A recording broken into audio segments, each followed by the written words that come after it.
Hey Jim, hey Doug, how are you doing? Pretty good, Reg. How are you? Well, we're great, we're great. But first of all, thank you so much, you and Jim, for taking time to be here with us today on this very special day because it's now 9 p.m. in Europe, and in exactly like 4 hours, it will be 76 years ago that the first paratroopers jumped into Normandy. So it's unbelievable being here talking with someone who was actually there, you know, on June 6, 1944. And I'm so happy that you're here on the show. Now, Jim, like a little question I always wanted to ask you, is Pee Wee your real name? No. They gave me that name because I was so small. Oh, yeah. When I joined the service, I only weighed 105 pounds. Wow. And everybody thought I couldn't do these things. That's about the weight of my arm. There's one thing you got to understand. I may be small, but an M1 makes everybody equal. That's true. That's true.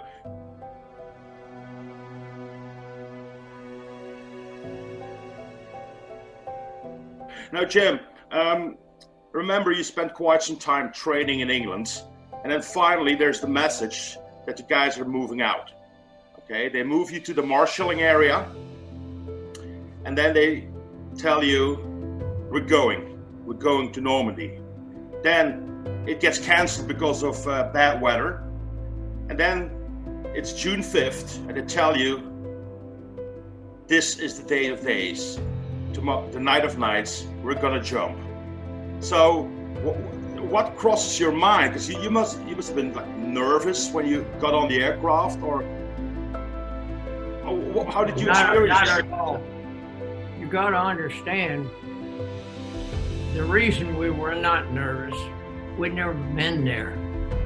We had no idea what it was going to be like. We were all hopped up.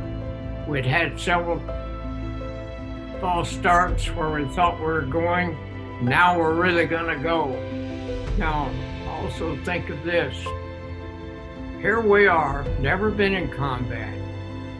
We're going to go over and fight people that their whole professional life has been soldiering. People that went in Barbarossa, they brought them down to fight us. And I talk to them now and we laugh about it. They said, yeah, you guys going to come over and kill all of us? My God, you haven't even fired a shot yet. And you're bragging about it. And I said, well, that's what happens.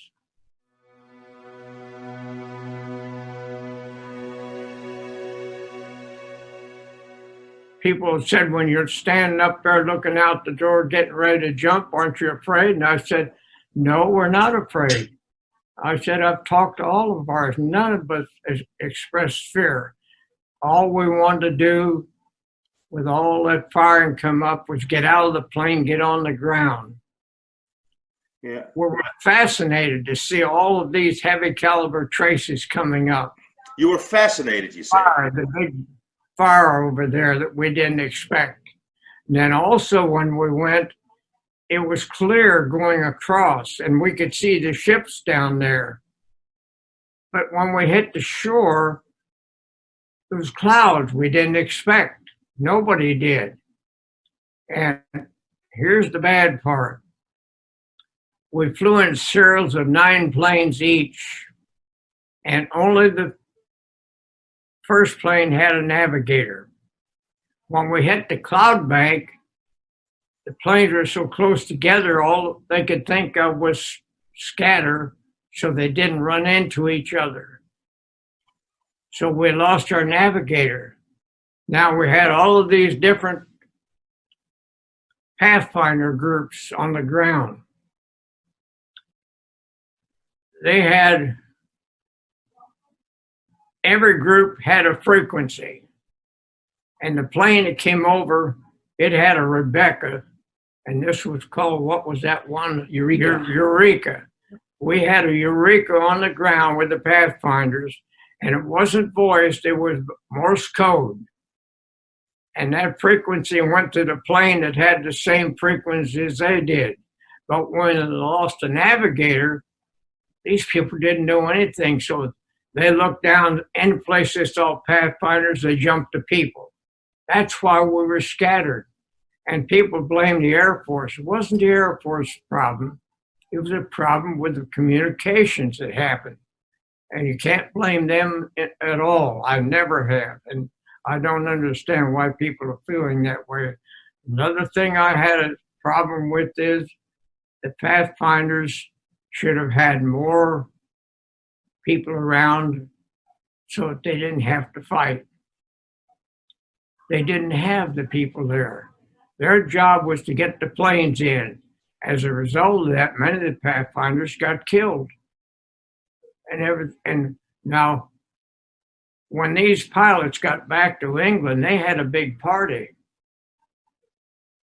because they thought that even though they lost their navigators and maybe probably didn't put them on the right pathfinders, they thought that they had dropped us in the right places. And I've asked some of them later why you felt that, and they said because of the time element that we were there. And they had a big party because they thought they dropped us where we should have been. It didn't happen that way at all. So Jim, where exactly did you land? That was St. Côme-de-Mont. We're just in close to this little town of St. Côme-de-Mont, just back from the ocean. Yeah. That was known as the slaughterhouse because there were more casualties on that jump zone than any place else.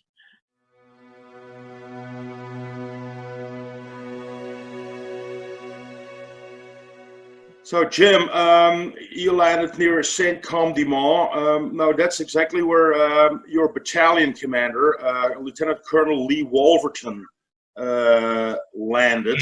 Now he was loved by his men, and right before taking off to Normandy, he read a prayer to his men. Do you remember him doing that? Absolutely. And Yeah. we felt that the prayer that he gave was the only one that was really sincere. The rest of them we didn't think much of. He was not a religious person, and that's what he said. But that night he said, I pray to God that you use us as your instrument to get peace. And Wolverton got killed, and my company commander, Van Antwerp, was killed. Major Grant was killed. In fact, we only had one officer show up until 3 days later. Most officers got killed or separated.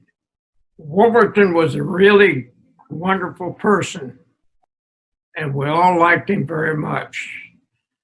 Yeah, they have now built a very nice memorial to remember him and to honor him in St. Côme-de-Mont, right? Ian Gardner wanted me to do the speaking, and I said, no, you speak. And he's glad now he did, and so am I. What was your objective? We had two bridges to take across the Douve River. One was a pedestrian bridge, and one was a vehicle bridge. The Germans had put those up about 3 months before we came. Those were to let the Germans take reinforcements down to the beach people. We did take those bridges. Now, we lost all of our communications equipment on the jump. As a result, nobody knew what happened to us because they couldn't contact us. And after 3 days, they decided that we'd been all killed. Now we're sitting there on the bridges when they came over.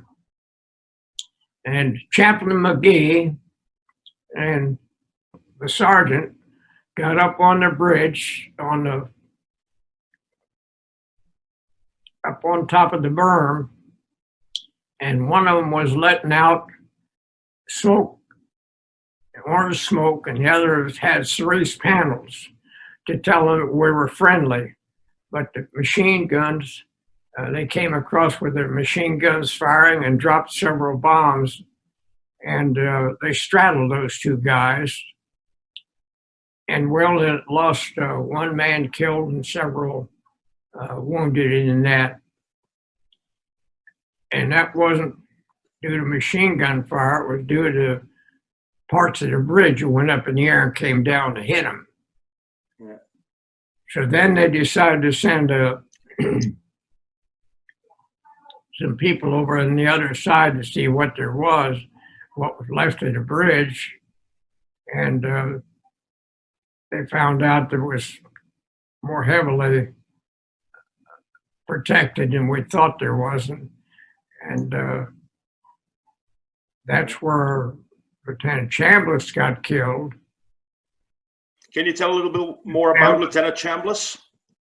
Well, what happened was he stuck his head up in the same spot 3 times. And the third time he got shot through the mouth, we thought the mouth, but heard later it was through the neck.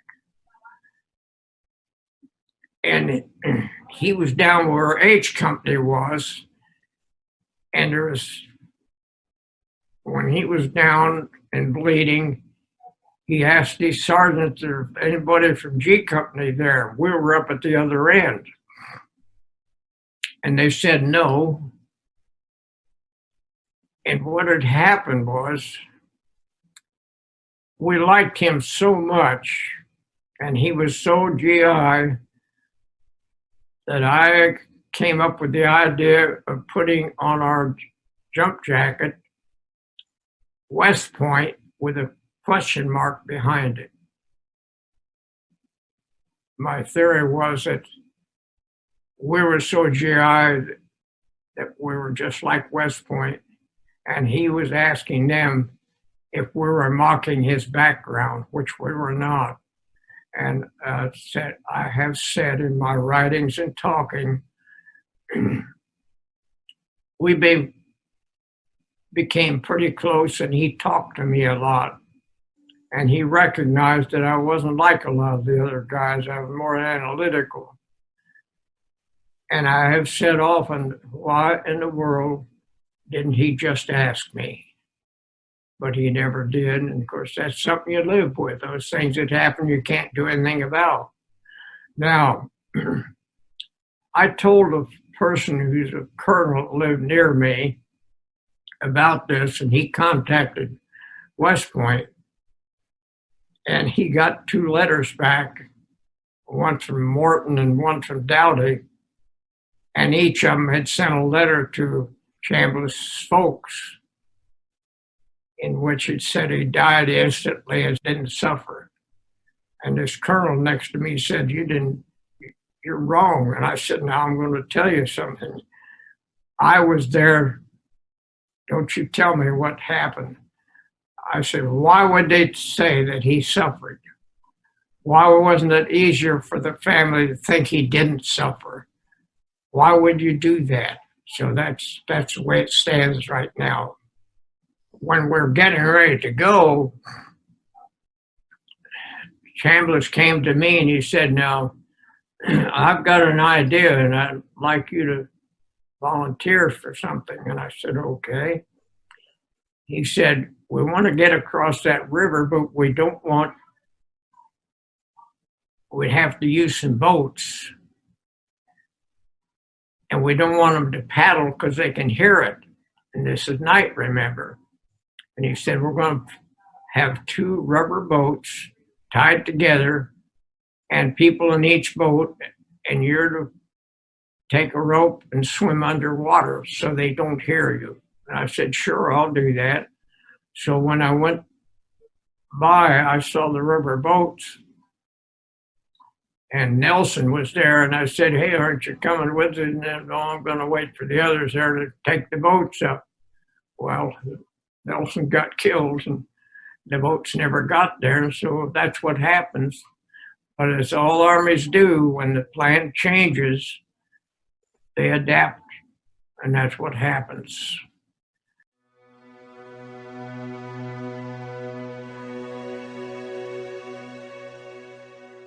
It was just so I don't know how to describe it, looking down there at all of that and think that we're there and we're going to go in and do this, that there wasn't any room for fear at all. Now we hit the ground. There comes this thing.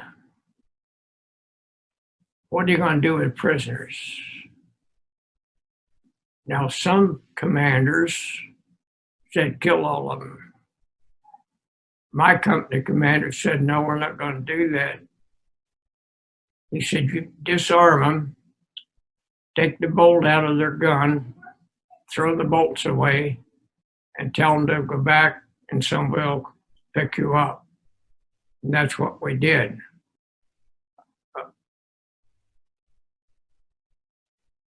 Sink, there were 9 companies in the regiment, and Sink had certain criteria. As long as they met that criteria, he gave them a lot of leeway. And some of these guys were bloodthirsty, these company commanders, and they acted worse than a bunch of kids about all this stuff. And some of them were like-minded. They didn't want any of this stuff to happen.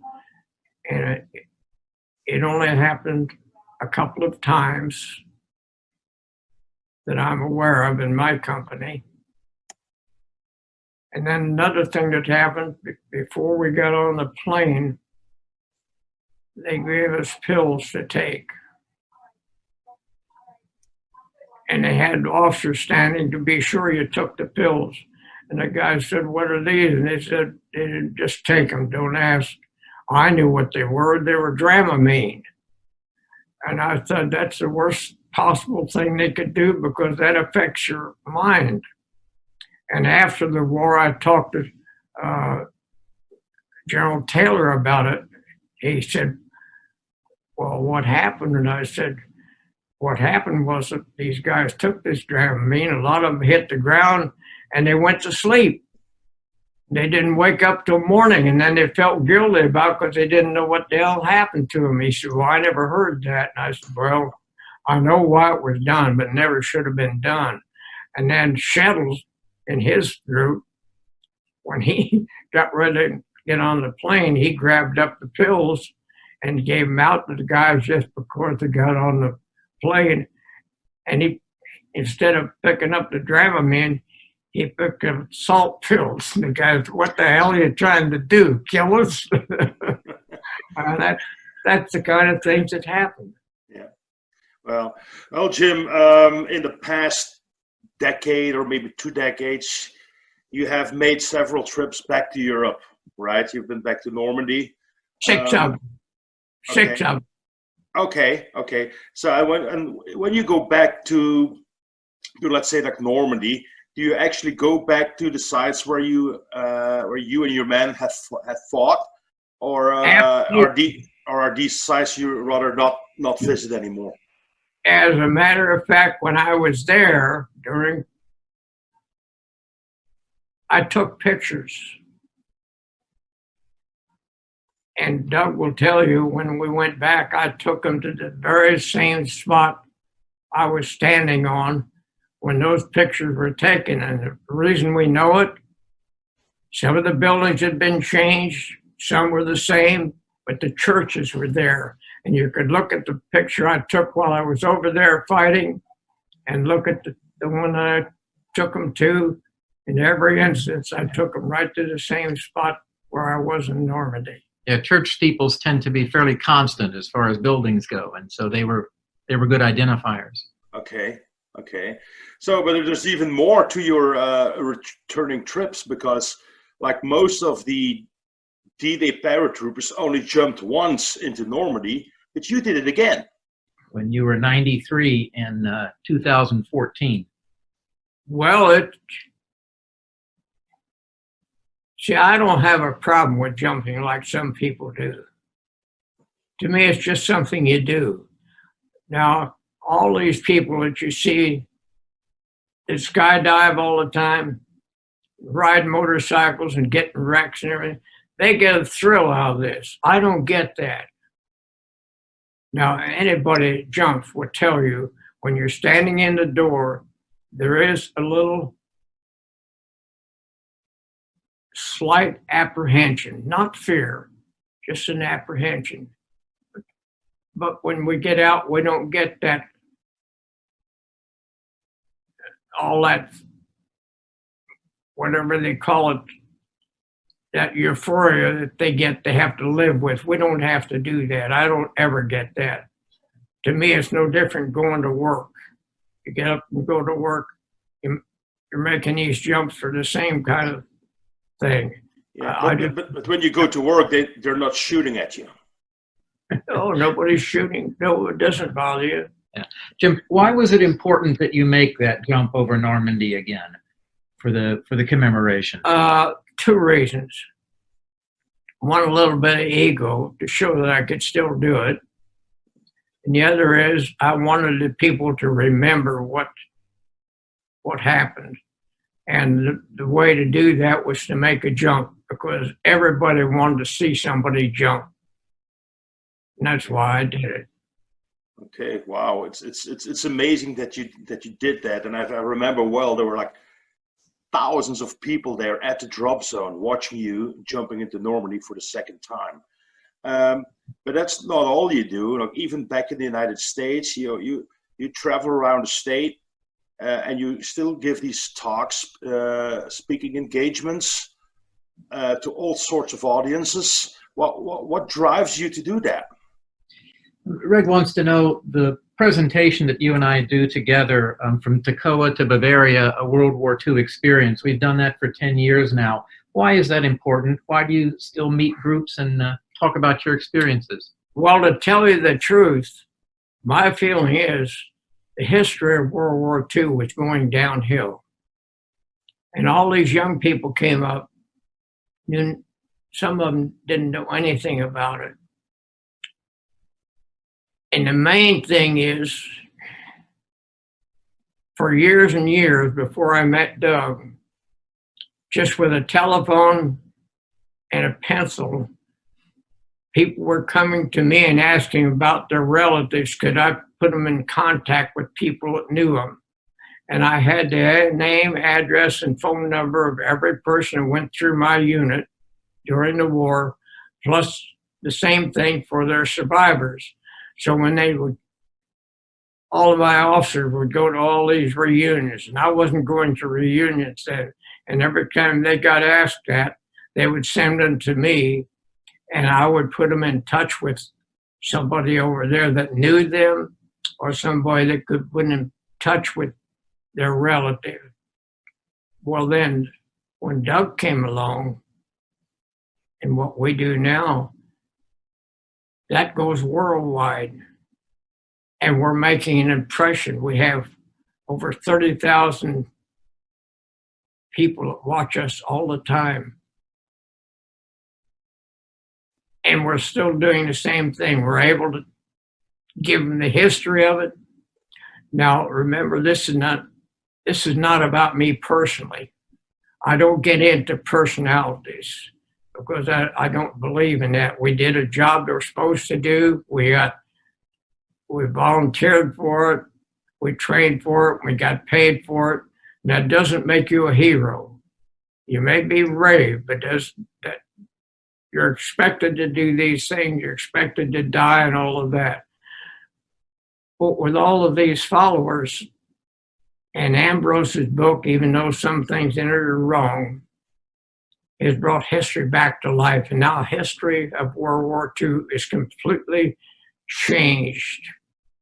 I can't believe that 30,000 people sit and watch every day what we do. And to me, that's very important. Now, it isn't for me personally. This is for all the rest of the people that don't get recognized. You've got to stop and think. All of these other guys go home, and when we came back, there was no parties for us at all. In fact, all the people where I worked said they were sorry to see us come home, because they had all the women, all the liquor, and you guys come back and spoiled it all. We have a 4 times a year magazine comes out for the division. And the woman in charge of that interviewed me. And she wrote in there that I had a hard time adjusting to civilian life. What she didn't say was that the Army part didn't bother me. It's how we were treated when we came back that bothered me. In fact, I was so damn bitter that I'm surprised my wife stayed with me that first couple of years. So, Jim, I got one final question for you. If you would be in front of a large group of teenagers, let's say 60, 20 years old, our future, and what would be your message for them? My message to them would be, and I've said this in many meetings, I've always felt when people got out of high school, even before I went to service, that everybody should have at least a year in the service. Because when you come out, you have no conception of what you're going to do. You go to the service, you learn how to dress. You learn how to get along with all kinds of people, not just your own kind. You learn discipline. Show up to a job and stay there. Be proud of what you're doing. Now, I would really, once again, thank you so much for being with us here, for your time on this very, very special day. Much, much appreciated, and we can't thank you enough. So thank you very much. Well, thank you for the opportunity, and I will never forget you. Likewise, Jim. You know that I will never forget you. One thing you did, too. After the author made those 2 books, and I said, you got to do Bastogne. And he said, but I don't know anybody. And I said, Doug and I know a man up there, Reg Johns. Would you talk to him? And you 2 got along. And as a result of that, we had the 3rd book. That's very important. The pleasure was all mine for helping Ian out, Jim. It was a pleasure doing that and thereby covering, it's a story of your battalion, and it was an unfinished story. So I was very happy that I could contribute. Thank you. Thank you. Thank you very much, sir.